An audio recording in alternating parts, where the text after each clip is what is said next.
Assalamualaikum warahmatullahi wabarakatuh. Saya Muhammad Alek Nasrullah, mahasiswa semester 1, program studi Manajemen Bisnis Syariah, kelas C. Saya di sini untuk memenuhi tugas ujian tengah semester mata kuliah fikih ibadah. Materi pertama yang saya akan bawakan adalah hadas kecil. Hadas kecil adalah hadas yang menghalangi seseorang untuk melaksanakan ibadah seperti sholat, memegang mushaf Al-Quran atau membaca mushaf Al-Quran. Cara menghilangkan hadas kecil adalah dengan cara berwudu.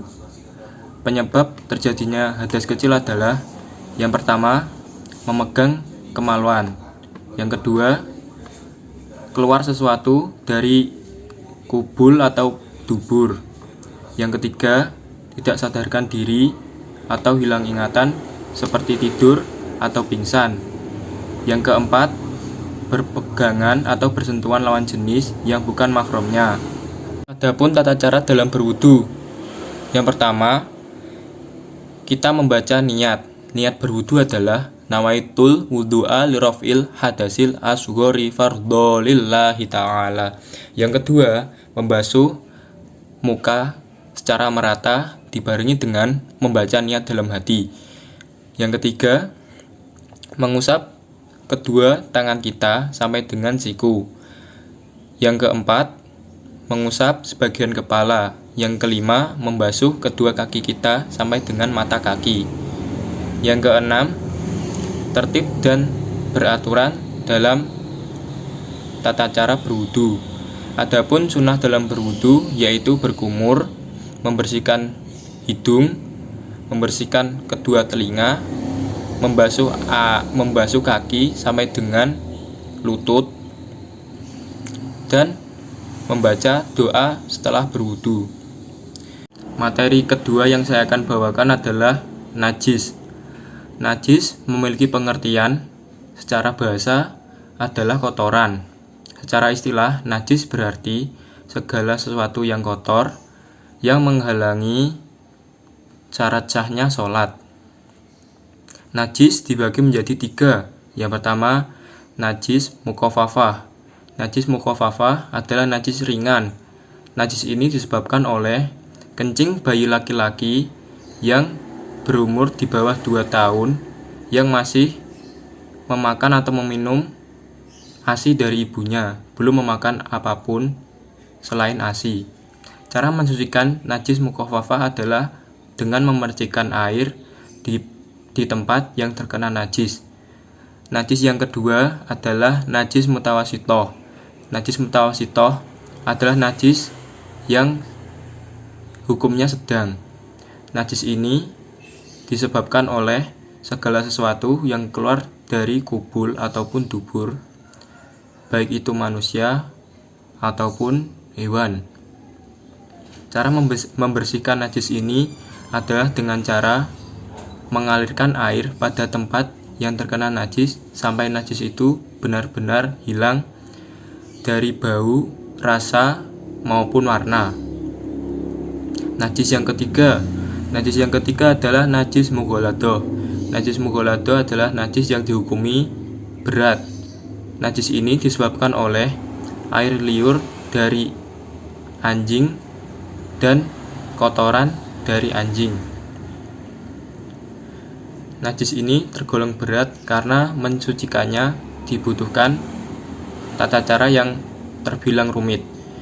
Yang pertama, kita harus mencampurkan air dengan pasir. Setelah itu, menyiramkan air yang mengalir pada najis itu. Dan yang kedua, kita harus menyiramkan air yang dicampur dengan pasir ke dalam najis itu. Terus selanjutnya kita menyiramkan air lagi sampai najis itu benar-benar hilang, baik bau, rasa, warna, dan bentuk dari najis tersebut. Dalam Islam atau fikih, najis merupakan sesuatu yang sangat berhubungan dengan bersuci. Maka dari itu, kita harus mensucikan atau membersihkan najis dengan cara yang benar agar kita suci dengan sempurna. Materi yang ketiga sekaligus materi yang terakhir adalah sholat. Sholat secara bahasa berarti doa, sedangkan sholat secara istilah yaitu suatu kegiatan yang diawali dengan takbiratul ihram dan diakhiri dengan salam, dengan syarat dan ketentuan yang telah ditentukan. Adapun syarat wajib sholat yang pertama yaitu beragama Islam. Sebelum sholat kita wajib beragama Islam, yaitu menyembah Allah Subhanahu wa Ta'ala dan tidak menyekutukannya. Yang kedua, berakal. Berakal berarti di sini kita harus dalam keadaan sadar, tidak tertidur, pingsan atau gila.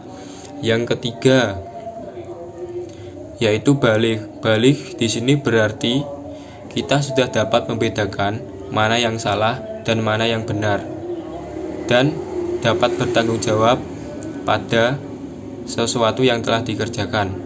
Adapun syarat sah sholat yaitu yang pertama muslim, yang kedua berakal, yang ketiga suci badan, pakaian, dan tempat, yang keempat menutup aurat, yang kelima menghadap kiblat, yang keenam memasuki waktu sholat. Adapun rukun dalam sholat yang pertama yaitu niat. Niat di sini dibarengi dengan saat takbiratul ihram. Yang kedua yaitu membaca surat Al-Fatihah. Akan tetapi kalau tidak hafal atau tidak bisa membaca surat yang jumlah ayatnya sama dengan surat Al-Fatihah. Yang kedua yaitu ruku secara tumakninah. Yang ketiga yaitu iktidal secara tumakninah. Yang keempat yaitu sujud secara tumakninah. Yang kelima yaitu duduk di antara dua sujud secara tumakninah. Yang selanjutnya yaitu duduk tawaruk atau duduk tahiyat akhir. Selanjutnya yaitu melafalkan bacaan tahiyat akhir. Dan selanjutnya yaitu membaca sholawat Nabi dan diakhiri dengan salam. Rukun sholat harus dilaksanakan secara tertib dan berurutan agar sholat kita dapat diterima oleh Allah. Sekian dari materi pembahasan saya. Jika ada kurang dan lebihnya, mohon maaf. Wassalamualaikum warahmatullahi wabarakatuh.